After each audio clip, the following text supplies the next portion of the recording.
Boris Tellier et Carl Paquette nous reçoivent dans leur bel environnement qui s'appelle Muralux. Retenez bien ce nom, on va en parler dans les prochaines minutes. Salut Boris et salut Carl, ça va bien? Salut, ça va très bien toi? Ben oui, bien merci. J'aime ça, un grand terrain de jeu. J'en parlais avant qu'on aille en ondes il y a quelques minutes ensemble. On était déjà en pleine jasette, mais là on partage ça avec nos amis. C'est intéressant, on se pile pas sur les pieds, c'est grand, c'est immense. Ça n'a pas toujours été grand comme ça. Ça a parti où et comment? Puis le but de l'exercice, comment est venue l'idée d'ailleurs? Ça a vraiment débuté dans un petit entrepôt locatif qu'on a loué pendant 1 mois pour faire notre premier test. Okay. Une fois que ça a été concluant, on a déménagé dans un grand entrepôt de 500 pieds carrés.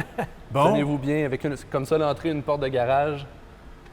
Ça a commencé comme ça, tout petit. Puis c'était quoi le but? Puis ça va nous amener à l'offre de services actuelle. On va retourner quand même un peu dans le passé parce qu'il y a eu des essais-erreurs, il fallait s'ajuster. Et on reconnaît les vrais, puis Boris fait signe, oui, il y a eu des erreurs, mais c'est correct. Oui. Parce que c'est rien... on fait pas d'omelette sans casser des œufs, comme disait... c'est-tu Ricardo qui disait ça, monsieur? En tout cas, mais toujours est-il que, blague à part, on voit l'évolution, mais le but premier, c'était donc de faire dans la murale, de faire dans quelque chose qui sortait déjà, un peu comme aujourd'hui, des sentiers battus. Oui. Vas-y, Carl, t'étais là. T'es bien parti. T'étais là pour ça. Oui. L'idée première, c'était vraiment de développer une solution de revêtement décoratif mural. Au départ, Dempsey Montigny, notre associé, fondateur aussi, cherchait quelque chose pour complémenter son offre de plancher. Donc, il cherchait à faire une continuité sur les murs. Donc, c'est comme ça que les panneaux Muralux sont nés. Après coup, il a fallu choisir un marché sur lequel se concentrer. Nous autres, on a visé les douches. Mais c'est vraiment un produit qui s'adapte à toutes les sauces. On peut faire des dosseraie de cuisine, des murales décoratives. On a fait des plafonds. D'accord. On a développé une technologie qu'on peut vraiment utiliser avec tout type de matériaux, mais nous, on a choisi l'aluminium composite. Et pourquoi l'aluminium composite? Entre autres parce qu'on pense aux douches, on pense à l'humidité, mais il y a des propriétés isolantes aussi. Est-ce que ça, tu le savais déjà, et toi aussi, Carl? Mais d'abord, Boris, dès les premiers essais, quand on parlait tantôt d'essais, moi, je ne le savais pas, parce que je me suis joint à l'équipe plus tard, donc je ne le savais pas à ce moment-là. Oui.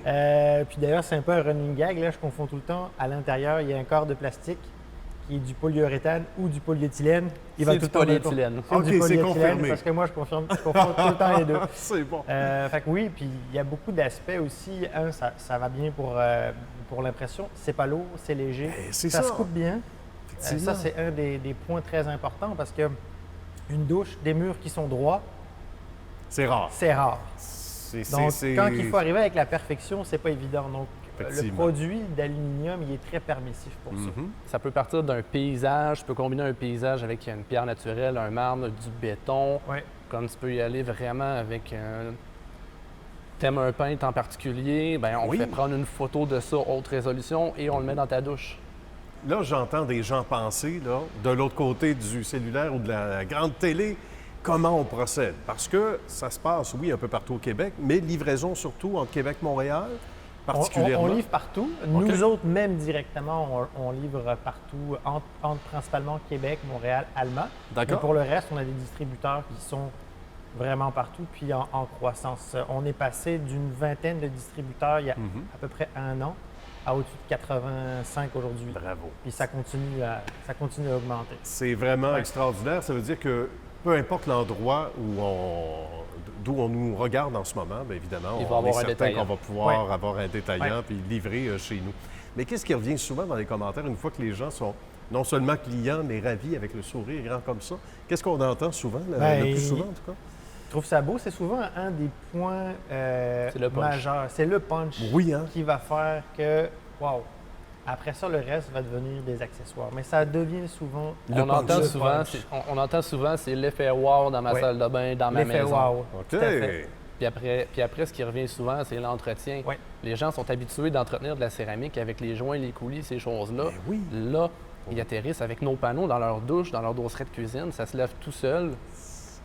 Ça, c'est bien aussi. C'est un gros point qui revient souvent. C'est vrai. On n'a pas parlé de ça, mais l'entretien. L'entretien, c'est important. Dans une société où on n'a plus de temps. On n'a plus de temps pour nettoyer. C'est à peu près ça. Parlant de plus de temps, ça fait déjà presque le tour et ça va vite. Ça a été plaisir. Il faut saluer aussi quelqu'un qui est important dans l'équipe d'AMC, dont on voit les images en ce moment parce qu'il travaille. C'était pas juste pour la télé, il travaille pour vrai. Qu'est-ce que fait d'AMC ici, entre autres? DMC, c'est le directeur artistique de Muralux. C'est lui d'où émergent toutes les idées. Bien. Et il en a beaucoup. Oui, c'est ce qu'on dit. Dont le nom, hein? Le nom, c'est son idée aussi. Le nom, c'est son idée. Beaucoup de choses. Puis nos prochains produits, c'est déjà dans sa tête. Il est tout le temps 2-3 coups en avance. Et nous, on suit. On essaye de suivre le rythme. Oui, pendant qu'on essaie. Et aussi, on salue les gens de l'équipe parce que vous allez être appelés à être encore plus nombreux. Mais ceux qui sont ici, ils sont précieux, hein, dans un contexte souvent de pénurie de main-d'œuvre. Ceux qu'on a, on les garde. Des travailleurs acharnés aussi. Guy, Philippe, qui sont des employés. Rendus des employés clés. Travaillent fort dans un contexte actuel. On est choyé de les avoir. Bravo. Oui, vraiment. C'est parce que vous êtes du bon monde aussi à la tête. On est une famille. Ça, c'est important pour nous. On a une belle croissance, puis c'est grâce à eux qui ont réussi à s'adapter et à suivre le rythme. Ce qui nous a permis aussi de ne pas réengager parce qu'ils se surpassent, ils sont plus rapides, ils apprennent bien. Oui, ils sont demandants. C'est bien ça. C'est bien. On me disait avant d'aller en onde, Boris me disait qu'il faut leur trouver quelque chose à faire quand ils ont fini parce qu'ils vont ronger les bœufs. Absolument. Des bons travailleurs acharnés comme on les aime. Exact. Merci à vous deux, Carl et Boris. C'est un plaisir. Salutations à la belle équipe. Et au plaisir de se revoir bientôt, d'ailleurs, à Histoire de succès. C'est bien parti. Merci, Nicolas. À la prochaine. À la prochaine.